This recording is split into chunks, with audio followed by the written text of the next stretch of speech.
पिताश्री कब से को भवन में माता कैके के साथ है? कल रात्रि से।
पिताश्री, पिताश्री अब ठीक तो है ना?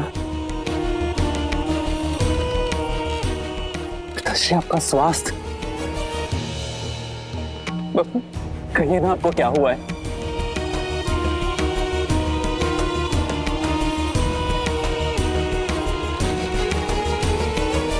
माँ, आप थी ना पिताश्री के साथ, तो कहिए ना क्या हुआ है इनको?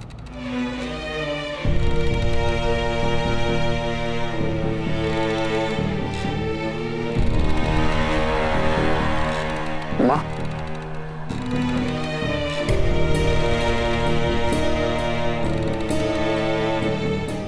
पिताश्री,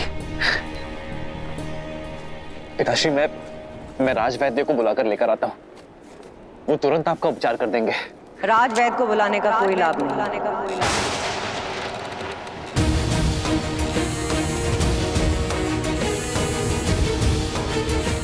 इनकी पीड़ा तन की नहीं, मन की है, मन की है, मन की है।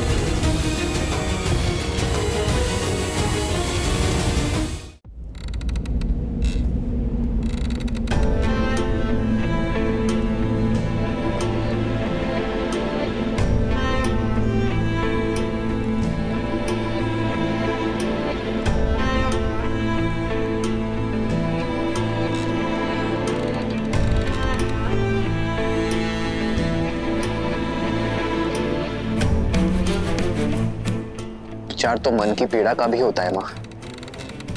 आप मुझे बताइए, कौन सी बात है जो पिताश्री के मन को व्यथित कर रही है?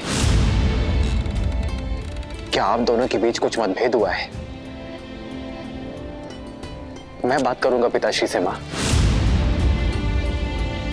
आपस में बैठकर बात करेंगे तो मतभेद दूर हो जाएगा।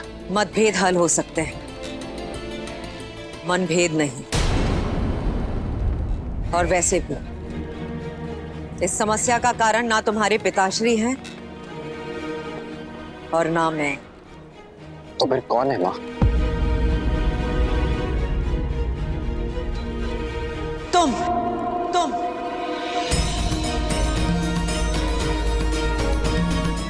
हो इस समस्या का कारण राम। तुम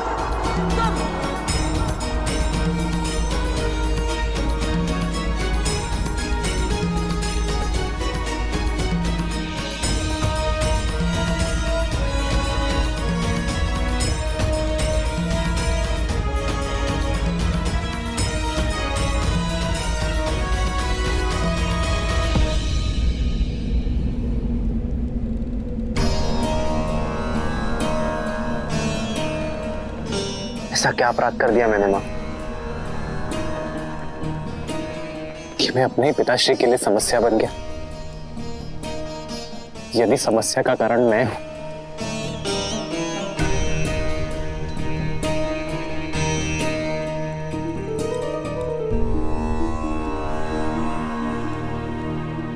तो उसका निवारण भी मैं ही करूंगा माँ।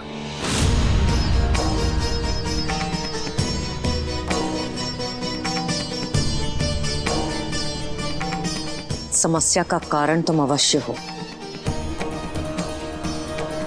किंतु निवारण तुम्हारे वश में नहीं है। आज तुम्हारे कारण तुम्हारे पिताश्री वो करने जा रहे हैं जो आज तक किसी रघुवंशी ने नहीं किया। कुल की मर्यादा को तोड़ने का अपराध।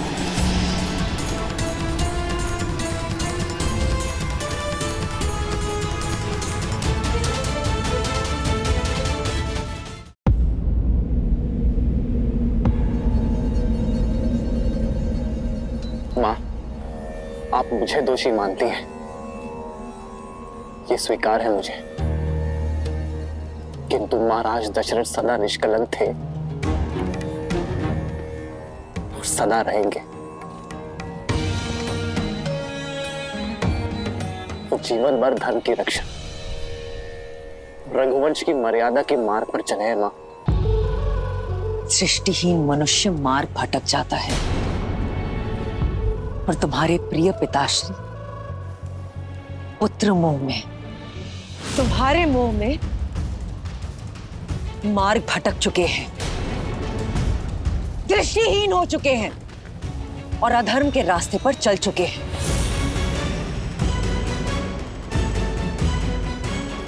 विश्वास नहीं होता? देखो उनकी ओर, देखो।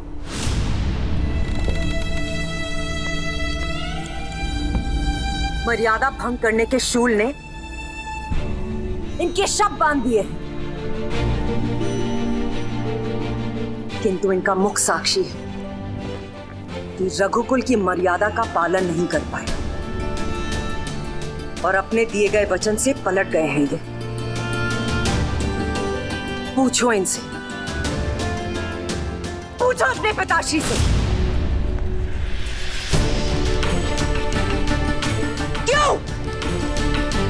क्यों मेरे बलिदान का मान नहीं रखा जा रहा है? सम्रासुर युद्ध के पश्चात जो 2 वरदान मुझे दिए थे, उनकी पूर्ति करने से क्यों हिचकिचा रहे हैं? पूछो अपने पिताश्री से राम, पूछो।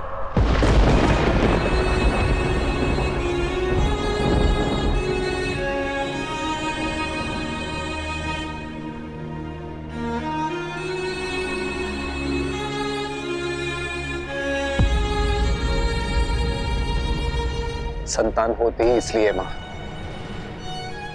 कि पुरखों की मर्यादा सनातन रहे।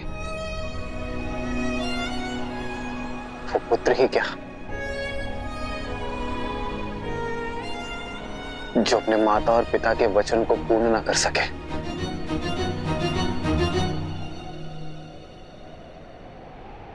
क्या वर मांगे थे आपने मां? आदेश दीजिए।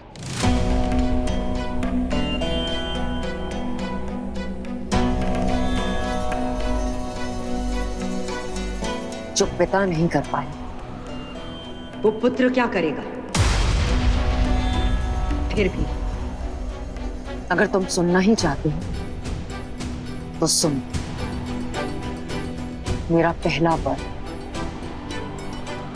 अयोध्या के सिंहासन पर अब तुम नहीं, मेरा पुत्र भरत बैठेगा।